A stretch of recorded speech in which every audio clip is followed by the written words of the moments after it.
Hello, hello. One of these days I might continue the actual main storyline, but Unukalai still has stuff for us, so... And I think Fiendish Likeness is the one that I couldn't complete because I couldn't find him to turn in. So I'm going to try to do that as well. We've already gone through all this. Just in case. I have something for you, Warrior of Light. During our expedition to banish Sephiroth, I came across a certain relic, and I believe it would be I believe it would be put to put to best use in your hands. In your hands. And hence. It is an elegant device of the kind used to store information. In this case, the record of the furious conflict that took place on the shores of Meracidia, between the Icon Sephiroth and the forces of Alag. Yeah.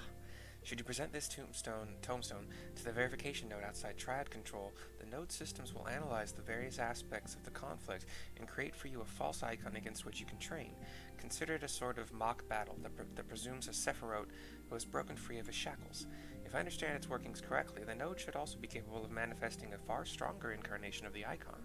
This would mimic the catastrophic consequences were Sephiroth ever to absorb an additional source of energy, say by defeating another member of the Warring Triad. A compelling challenge for a warrior of your ability, yes? You need not possess Mistress Kryle's knowledge of elegant technology to begin this particular battle. Simply present this tombstone to the node on the flagship, and then follow the orb's instructions. I hope the experience brings you valuable insight, Warrior of Light. I've technically already done that. So this is gonna have so yeah, I've already read all that before. Started to ring more of a bell as I was reading it. Balance unto all is a new quest, though. Warrior of Light, if this world is to survive, we must needs move forward with our plan. Another pillar of the Warring Triad must be toppled. A question of which has already been answered. Following our encounter with the Legatus, Archon Ystrola detected errant etheric waveforms emanating from the sector containing the icon Sophia, known simply as the Goddess in former times. Such readings can only mean one thing. She is close to awakening. Let us return to Oz's Law forthwith and put an end to this primal deity, lest she rise again in all her terrible glory.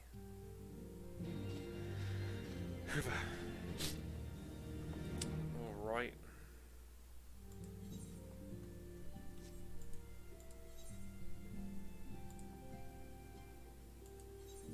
Just teleport. 409 gil is nothing.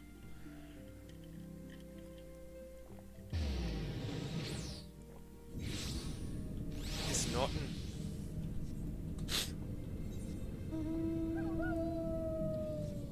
Alright, let's Jazz Wolf and fly. If I remember correctly, I want to get to like the top of this ship anyway, so. Also, it's interesting to go from playing a video game that has an auto run button to one that doesn't. Because in the one that doesn't, you forget that there's no auto run. You can't take your hand off the keyboard for 1 second if you want to be moving.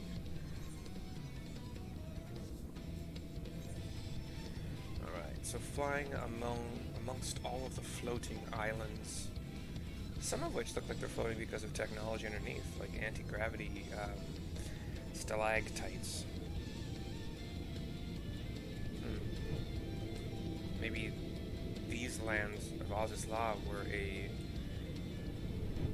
an attempt to kind of replicate the floating islands in a way of like Cloud Peaks or whatever it's called.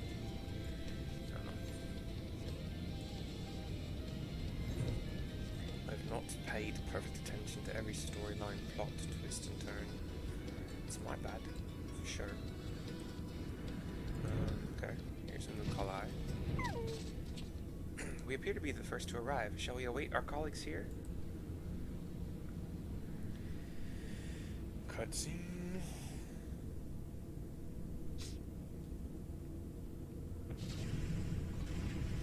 There is a rumbling.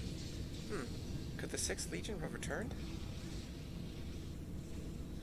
Mercy! Unukalai! Says Kryle. She's like cry running. Scared running. We're under attack! Yeshtola and Urion J have engaged the foe not far from here. Not far from here. Not far from here. I'm trying to remember Kryle's voice. It's like this. It's kind of like...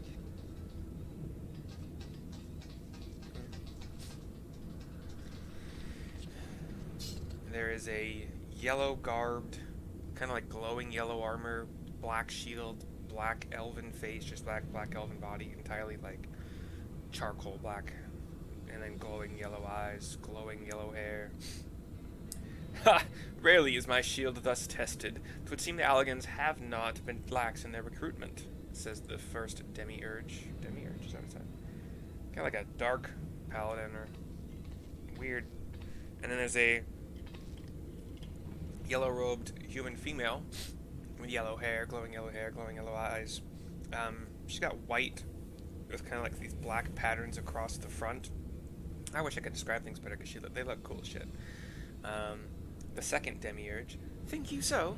Mayhap your arm merely withered whilst you lay idle. And then there's a third one who's kind of like a Galkan. I can't remember what they're called in this game. They're not Galka. The third demiurge. Still your tongues. We have stalled them long enough. Stalled? Ruh-roh. He has a pole arm. She has a staff. She got, like, paladin, dragoon, and a mage of some kind. With scales in hand, the goddess shall rise, and righteously cast off her cursed spell, pall, that she, with wrathful Worm King at her side, might judge and thence bring balance unto all. Hear my words in despair, Alligans. Our goddess is awoken. Your civilization has birthed the instruments of its own undoing. Ruh-roh. And they all just easily teleport themselves out one at a time. 'Tis well that you are here, Mercy. I should like to know what our assailants are saying. You understood their words, did you not? Or the rest of you didn't. 'Twas a Mercadian dialect, if mine ears do not deceive, though one which beareth scant resemblance to any spoken in recent times. As for our antagonist's meaning, I do gladly defer to those blessed with the echo. The one with the shield seemed to think we were Alligans. He recited what sounded like a verse of prophecy, then claimed that their goddess is awoken. Is that about right, Mercy?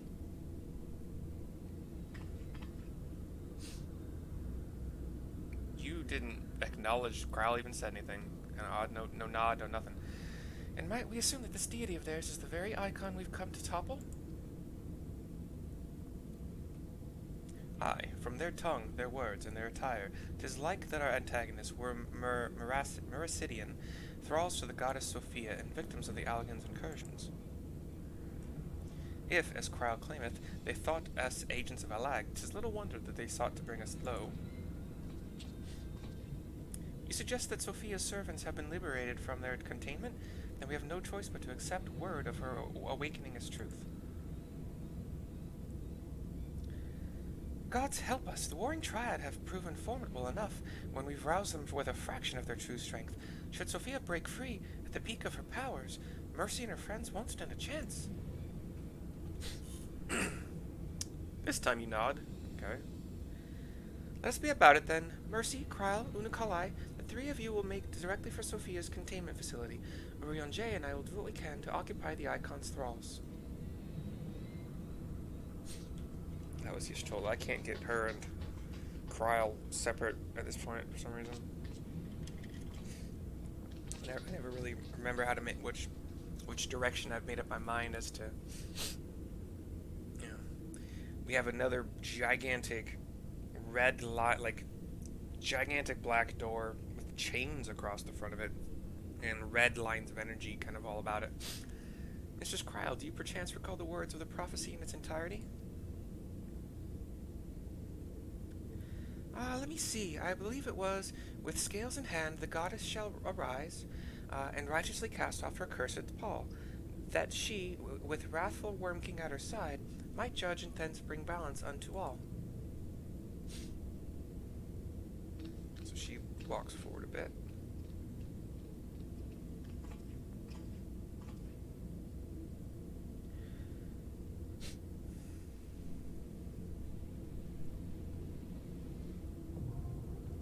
containment bay P1T6 is now accessible.